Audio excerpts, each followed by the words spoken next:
दोस्तों,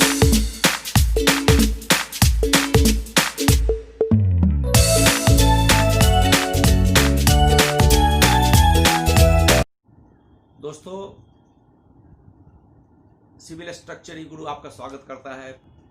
hope you are fine and you are learning is going step by steps. दोस्तों, मैं आपको आज बहुत ही इंटरेस्टिंग टॉपिक मैं आपके सामने लाया हूं, जो कि बहुत ही इंपॉर्टेंट है सिविल इंजीनियर्स के लिए। मैंने लास्ट टॉपिक में बताया था कि स्टैटिकली इनडिटरमिनेट स्ट्रक्चर, स्ट्रक्चरली क्या डिफरेंस है दोस्तों, और मैंने कुछ एग्जांपल्स भी दिए थे जिससे आप पता लगे कि भाई what are the determinate structures और what are intermediate structures. There are portal frames, there roof trusses, beams. These are the examples I have shown in the last video. So please watch the other video to clear your concept. It is prerequisite. दोस्तों, मैं YouTube followers एवं page visitor के demand पर अब मैं आपके लिए RCC design, some important components of building frames इत्यादि पे मैं आपको डिज़ाइन बताऊंगा। आप दोस्तों सब्सक्राइब करना ना भूलें ताकि आपको समय पर सभी वीडियो मिलते रहें। तो आइए हम देखते हैं कि वन वे स्लैब और टू वे स्लैब में क्या खासियत है। तो दोस्तों, जो वन वे स्लैब आप ऊपर देख रहे हैं, इसमें क्या है, जो शॉर्टर स्पैन भी देखे और लॉन्गर स्पैन भी देखे, अब दोनों का जो बेंडिंग मोमेंट डायग्राम बनाया गया है उसको आप कंपेयर कर ले। तो शॉर्टर स्पैन की तरफ जो भी हमारे बेंडिंग मोमेंट डायग्राम होते हैं, ये पैराबोलिक दिखाई पड़ रहा है आपको, और लॉन्गर स्पैन के साइड में जो भी हमारे सिर्फ एज को छोड़ करके जो हमारे मेन पोर्शन में जो बेंडिंग मोमेंट डायग्राम है वो बिल्कुल कांस्टेंट है। इसका यह अर्थ हुआ कि जैसे जैसे आपका लंबा स्पान, लॉन्गर स्पैन जो LY बढ़ेगा, वैसे वैसे आपका LX छोटा स्पान पर बेंडिंग मोमेंट कम होगा और धीरे धीरे मैक्सिमम लोड जो है वो लॉन्गर स्पैन ही ले लेगी। तो दोस्तों, और जस्ट हम देखें जो टू वे स्लैब, उसमें देखें कि जो शॉर्टर स्पैन है और लॉन्गर स्पैन है, दोनों पे ही जो है ये आपकी इनका बीएम डायग्राम पैराबोलिक है। तो इसलिए जो हमारे जो वन वे स्लैब होते हैं, इसको कहते हैं कि one directional along shorter span. तो शॉर्टर स्पैन पे ही हम लोग क्या करते हैं, along parallel to shorter span हम लोग सरिया वगैरह देते हैं। और जो आपका जो टू वे स्लैब है, ये आपको चारों एज पे ही हेल्ड होते हैं। तो हम इसके कोई डिस्ट्रीब्यूशन बार इसमें नहीं होते हैं। इसमें शॉर्टर स्पैन और लॉन्गर स्पैन दोनों ही स्पैन के parallel to the longer span and parallel to the shorter span, दोनों ही स्पैन के अलोंग हम लोग मेन बार देते हैं। ये को डिजाइन के हिसाब से हम लोग डिजाइन करके देंगे। तो इसमें दोनों, क्योंकि इसके चारों एज पर ही हम लोग हेल्ड किया रहता है, लोडिंग होती है इसकी। तो दोस्तों, हम देख लिए कि किस तरह से one directional one way slab को कहते हैं और टू डायरेक्शनल हम टू वे स्लैब को कहते हैं। LY बाई LX 1 हो रेक्टेंगल के लिए, स्लैब के लिए, या LY बाई LX 2 हो, या 2 से हल्का अगर थोड़ा बढ़ा हुआ हो, फिर भी हम इसको क्या कहेंगे, इसको हम टू वे स्लैब में ही लेंगे और टू वे स्लैब की तरह ही डिजाइन करेंगे। और इसको टू वे स्लैब को टू डायरेक्शनल इसलिए कहते हैं क्योंकि इसकी लोडिंग LX छोटे स्पैन और LY बड़े स्पैन दोनों पे ही होती है। इसका यह अर्थ हुआ कि चारों एज पे ही हेल्ड किए रहते हैं और इसके चारों लॉन्गर स्पैन, दोनों लॉन्गर स्पैन प्लस दोनों शॉर्टर स्पैन, सभी स्पैन पर लोडिंग जाती है टू वे स्लैब में। तो दोस्तों, हम और आगे देखते हैं इस वीडियो में कि और कौन से इंपॉर्टेंट एस्केप जो हमारे हैं इसमें हमको डिस्कस कर ले, ताकि हमें आगे कोई तरह की दिक्कत नहीं हो, अच्छे समझ में आ जाए। Now friends, see how placing of reinforcement in one way slab has been done. The main bar, that the main reinforcement run parallel to the span, that is shorter span. And please see physically how this slab has been casted physically at site. and you see the thickness of slab is visible to you. Then let us see how effective span of the slab is calculated.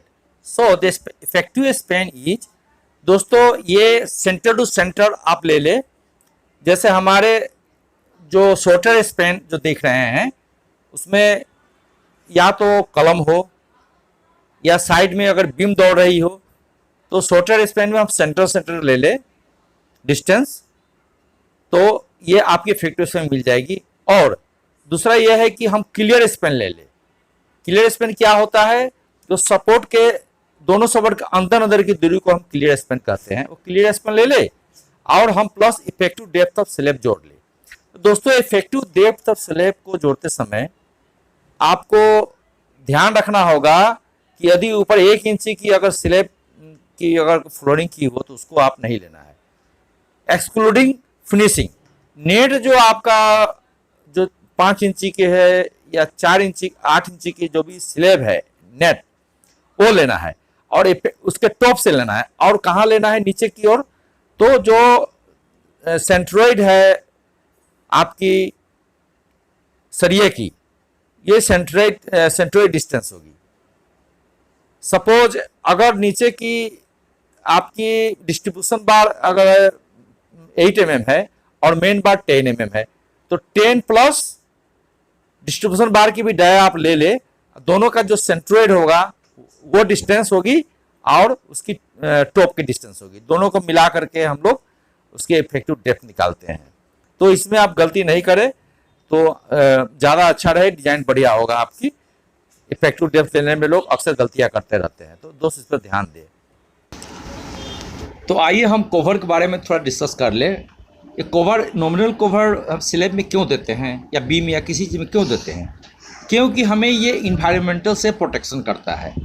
मे भी ये अगर salt action हो रही है समुद्र किनारे या fire hazard होने की अवस्था में, हमें अपने स्ट्रक्चर को बचाता है। तो दोस्तों नॉमिनल कवर हम स्लैब में आप सिविल कंडीशन में या माइल्ड कंडीशन हो, ये IS कोड में अच्छे से दिया हुआ है, जिसका मैंने इसमें रिफ़र भी कर दिया है आपको, कृपया इसको एक बार व्यू कर ले। और याददाश्त के लिए आप 20 mm से लेकर के 40 mm 45 mm तक जा सकते हैं। और आपका यदि फायर हैजार्ड के लिए आप कर रहे हैं तो कोफिशिएंट होगी इसकी 0.5 से लेकर 1.5 आगे भी कोफिशिएंट होती है, आप कोड में काइंडली रिफ़र कर लें। और आपकी जो स्लैब की, इसमें इस केस में स्लैब की जो आपकी कवर होगी वो 20 mm से लेकर के 45 mm तक, उससे भी थोड़ा ज़्यादा जा सकता है depending on the code. So आप इसको ध्यान रखें कंस्ट्रक्शन के समय। तो friends, now come to know how the maximum diameter of reinforcement slab. आप स्लैब की टोटल थिकनेस ले लीजिए, अगर 6 इंची के स्लैब है उसको आप 8 से डिवाइड कर दे तो 18 पॉइंट समथिंग आ रहा है आपका, तो वो that is the maximum diameter of the bar. बस ये 18 mm, ये नहीं कि 18 mm मैक्सिमम हम दे, हम चूंकि डिजाइन में 8 mm से लेकर के 12 mm मैक्सिमम, जनरली मैंने जो साइटों पर देखा है, कराया भी है, बहुत सारा काम डिजाइन भी किया है, तो इसमें ये हम 8 mm 10 mm 12 mm का सरिया को लेकर के हम अपने डिजाइन कोड में रख करके बाकी फॉर्मूला के साथ में बेंडिंग मोमेंट बाकी चीज़ों को हम ध्यान में रख करके, एरिया ऑफ स्टील सभी को ध्यान में रख करके हम डिजाइन करते हैं और वैलिडेट करते हैं। ये सिर्फ अंदाज के लिए है कि मैक्सिमम कितना हो सकता है। अगर मान लिया कि आपका जैसे कि बाकी कंस्ट्रक्शन साइट पर जैसे डैम बन रहा है, उस साइटों पर आपका 1-1 मीटर की स्लैब होती है, तो वहाँ पे हमें ये सब चीज़ें जरूरत पड़ती है। बाकी छोटे मोटे कामों के लिए हम 12 mm 8 mm रखते हैं। तो what is the maximum distance between bars of main bar and distribution bar. तो दोस्तों मेन बार जो होती है वो 300 mm ले ले या 3 टाइम्स द इफेक्टिव डेप्थ, दोनों में से जो कम है वो मेन बार की डिस्टेंस लेते हैं। और डिस्ट्रीब्यूशन बार के लिए 5 times of the effective depth of 450 according to IS code 456 जो भी है वो डिस्टेंस लेते हैं, मिनिमम लेना है। यदि अगर आपको 300 mm और इफेक्टिव तो मान लिया कि जो भी है उसको अगर हम 3 से गुना करेंगे 3D और 300, अगर 6 इंच मिल रहा है तो हम 6 इंच ही से थोड़ा कम ही रखेंगे। और इसको डिजाइन कर देंगे। दोस्तों स्प्लाइसेस लैप लेंथ एक इम्पोर्टेंट टॉपिक्स है। अगर सरिया छोटा पड़ रहा है तो उसको हमें बड़ा करने के लिए स्प्लाइसेस देने पड़ते हैं, लैप देने पड़ते हैं। लैप अच्छे से ही देना चाहिए, बिल्कुल अच्छे से वाइंडिंग होनी चाहिए। लैप लेंथ जो भी हम लैप दे रहे हैं अच्छे से होनी चाहिए, प्लस 36 mm से ऊपर हम लैप लेंथ अलाउ नहीं करते हैं। और ये अगर फ्लेक्जर में है तो 35 होनी चाहिए। और इसको कोड में जो आपका ये दिया हुआ है 2.6.2.1 उसमें डेवलप लेंथ भी हम निकाल करके, और जो 35 से जो भी आते हैं जो मैक्सिमम होगा वो हम देते हैं स्प्लाइसेस में। और स्प्लाइसेस हम उस जगह देते हैं जहां पर आपका बेंडिंग मोमेंट कम हो। सिंपली सपोर्टेड बीम में या कंटिन्यूस बीम में जो भी है, हम सेंटर में कभी भी स्प्लाइसेस अलाउ नहीं करते हैं, वरना इसमें फेलियर होने की चांसेस रहती है। हम एज की तरफ देते हैं जहां पर बेंडिंग मोमेंट कम होती है। और स्टिगर देते हैं, मीन्स एक छोड़ के अलग देंगे हम, कभी भी एक लाइन से स्प्लाइसेस अलाउ नहीं करेंगे। सपोज कहीं 1 मीटर पर सेप फेस से है तो अगला स्प्लाइस हम 2 मीटर 1.5 मीटर के 1 मीटर की दूरी पर देंगे। सो स्टेगर्ड होनी चाहिए, कभी हम लेफ्ट साइड में दे दिए तो कभी राइट साइड में दे दिए। और बेंडिंग मोमेंट का विशेष ध्यान रखेंगे दोस्तों स्प्लाइसेस देते समय। अब दोस्तों आइए डिस्कस करते हैं कि मिनिमम स्टील रिक्वायरमेंट क्या होती है। तो दोस्तों यदि हमारे स्टील अगर अच्छे ग्रेड की है, Fe 415 Fe 500 है जो अच्छे ग्रेड में आते हैं, तो हम वहां पर 0.12% of the cross sectional area of the slab दे देंगे। सपोज 1 मीटर की अगर स्लैब है और क्रॉस सेक्शनल एरिया इसको आप 6 इंची से गुना कर दीजिए 150 mm से, तो इसकी क्रॉस सेक्शनल एरिया हो गई। और उसका हम 0.12% रख लेंगे तो हमें एरिया ऑफ स्टील मिल जाएगी। वैसे ही अगर माइल्ड स्टील है Fe 250 तो हम थोड़ा बढ़ा देते हैं, 0.15% हम देते हैं क्रॉस सेक्शनल एरिया का स्टील रखते हैं। तो दोस्तों कुछ इंपॉर्टेंट कंसिडरेशन हमारे होते हैं स्लैब डिजाइन में। मेनली तो हमारे जो होते हैं कि डिजाइन में मेन हमें स्ट्रेंथ और डिफ्लेक्शन को ध्यान में रखते हुए डेप्थ ऑफ स्लैब एरिया पे स्लैब निकाल लिया जाए। अगर दो चीजें निकल जाने के बाद में बाकी चीजें हमें सेकेंडरी हो जाती है।